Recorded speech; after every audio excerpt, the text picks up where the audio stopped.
মাওয়াঘাটে ইলিশ মাছ খেতে গিয়ে দাম আর আসল নকল ইলিশের ফাঁদে পড়েনি এমন মানুষ বোধহয় খুব কমই আছে। তাই এবারের ইলিশ অভিযান আমি করেছি আমার বেস্ট ফ্রেন্ড সাব্বিরকে সাথে নিয়ে।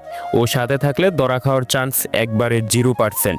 আমরা গিয়েছিলাম রূপালী ইলিশ রেস্টুরেন্টে। মাওয়াঘাট নামলে সবার আগে চোখে পড়বে আপনার এই রেস্টুরেন্টটা। এখানে আপনি পাবেন দুই ধরনের ইলিশ, একটা পদ্মার আসল ইলিশ আর একটা নকল বা সংরক্ষিত ইলিশ। সতর্ক থাকবেন, প্রথমে আপনাকে দেখানো হবে পুরাতন ফ্রোজেন ইলিশ, যেটা 3-4 নাম্বার মাছ। সোজা বলবেন এই ইলিশ চলবে না ভাই, পদ্মার আসল মাছ দেন। আসল ইলিশ চিনবেন যেভাবে, রং একদম রূপালী, পেট চওড়া, ঘাড় মোটা এবং মাথা ছোট থাকবে। আমরা গিয়েছিলাম জুনের মাঝামাঝি সময়ে ঈদের ছুটিতে। 1300 গ্রামের একটা ইলিশ কিনেছি 2700 টাকায়। ভালো দামাদামি না করলে ঠকতে হবে, এটা নিশ্চিত। রেস্তোরাঁয় আছে এসি নন এসি দুই রকমেরই বসার ব্যবস্থা। সাথে পাবেন কমপ্লিমেন্টারি ইলিশের লেজ ভর্তা, বেগুন ভাজা ও আচার।